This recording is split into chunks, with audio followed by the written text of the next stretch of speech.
श्रद्धांजलि और सत नमन उनके जन्मतिथि पर यहाँ उपस्थित हमारे माननीय सांसद महोदय, एसडीएम साहब, माननीय जज साहब और जितने भी स्कूल के आयोजनकर्ता हैं, हमारे जो बाकी पदाधिकारी हैं और जो हमारे यहाँ की गणमान्य जनता है, उनका मैं अभिनंदन करता हूँ।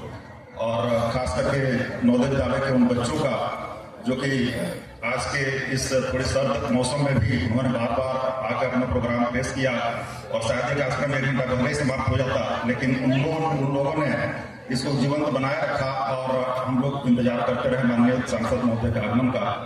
और उनका बहुत ही योगदान है और हमें उम्मीद भी है उन बच्चों से ही जो हम आज एकत्रित हुए हैं राष्ट्रीय समारोह के अवसर पर पंडित जी के जन्मशती के उपलक्ष्य में, कि उनका जो जुझारूपन था और जिस तरह से उन्होंने संघर्ष करके उन्होंने अपने राज्य और देश के लिए जो योगदान दिया, इसके विकास के डेवलपमेंट के लिए, न्याय के लिए, वो अनुकरणीय है।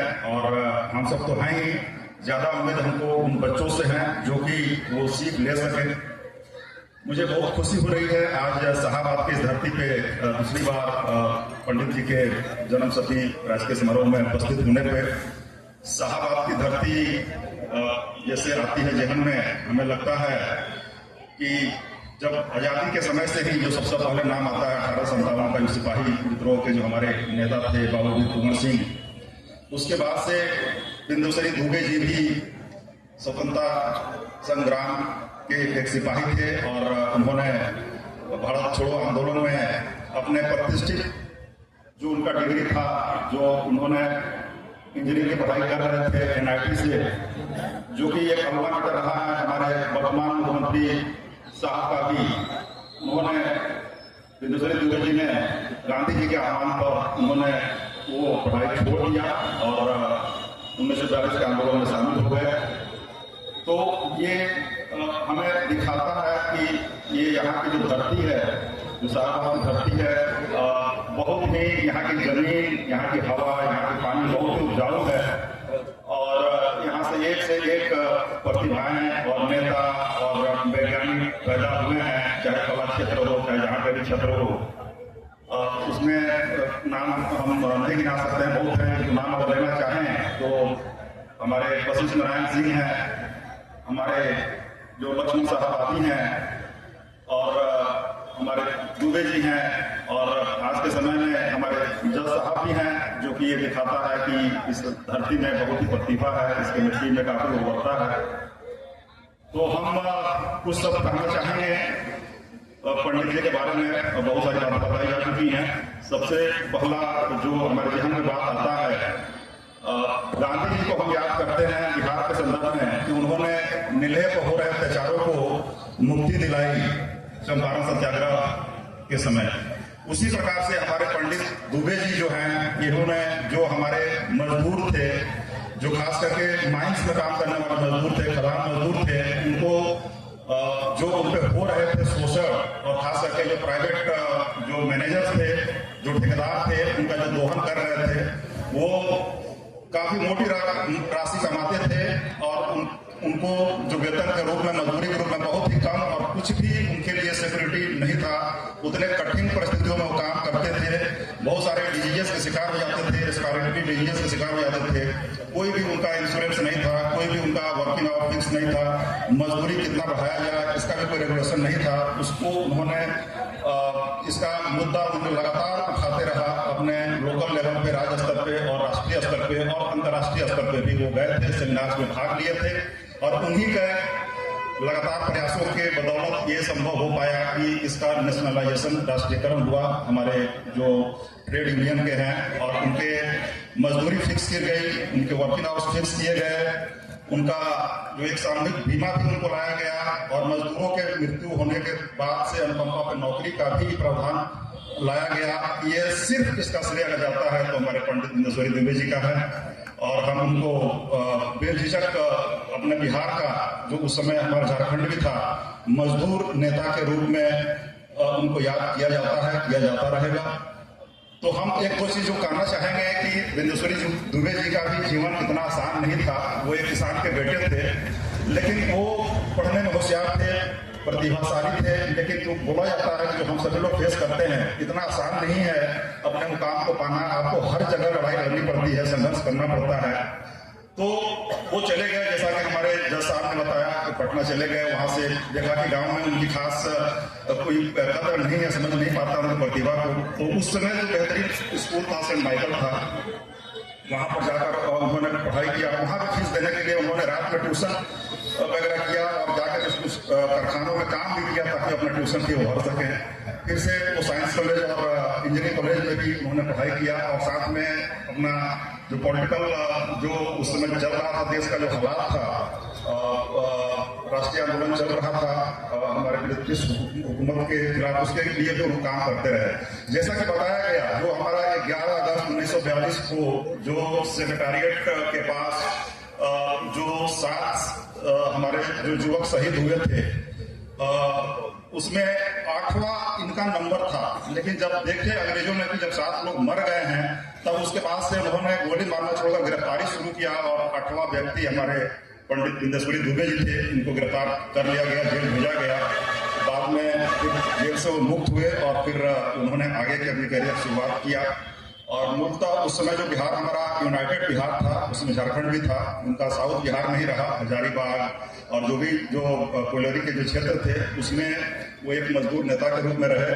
और जो हमारा ट्रेड यूनियन कांग्रेस है, उसके वो प्रदेश और राष्ट्रीय अध्यक्ष भी रहे। और मजदूरों के लिए वो बहुत ही एक प्रकार से क्रांतिकारी कदम उठाया।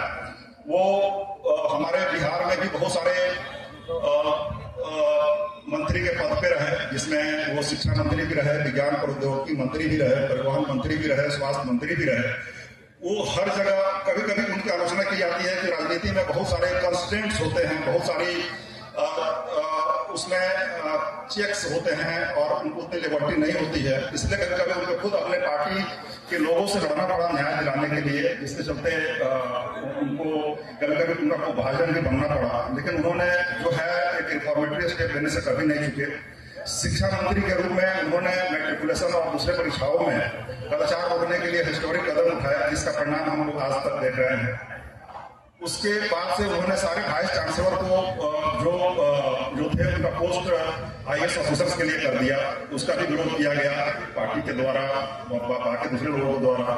जब वो स्वास्थ्य मंत्री थे, उस समय भी उन्होंने PMCH में पहला ICU खोला और डॉक्टर्स की प्राइवेट प्रैक्टिस को बंद करने का उन्होंने ऐलान किया। उसका भी विरोध उनको झेलना पड़ा और उनके खिलाफ बहुत सारे डॉक्टर गोलबंद होकर देहरादून के खिलाफ प्रदर्शन किए और उसके चलते उनके खिलाफ नोटबंदी भी हुई।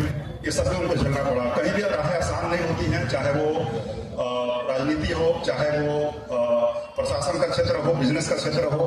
हमको संघर्ष करना पड़ता है हर जगह, तभी जाकर हम न्याय दिला पाते हैं और हम एक्चुअल में जो है अपना जो कंट्रीब्यूशन सोसाइटी और राज्य और देश को दे पाते हैं।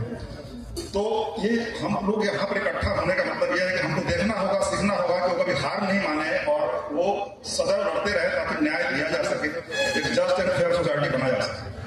1985 में जो चुनाव लड़ा गया था बिहार विधानसभा का, उनके नेतृत्व में लड़ा गया था और शायद उनको 2/3 बहुमत मिला था।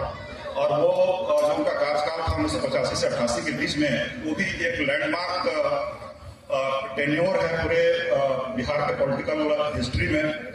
और हमारे पंडित बिंदेश्वरी दुबे हमके झिझक नहीं होगी कहने में कि वो हमारे टॉप 3 बिहार के चीफ मिनिस्टर के रूप में जाने जाते हैं। तभी ये राजकीय समारोह मनाया जा रहा है, कुछ तो कारण होगा।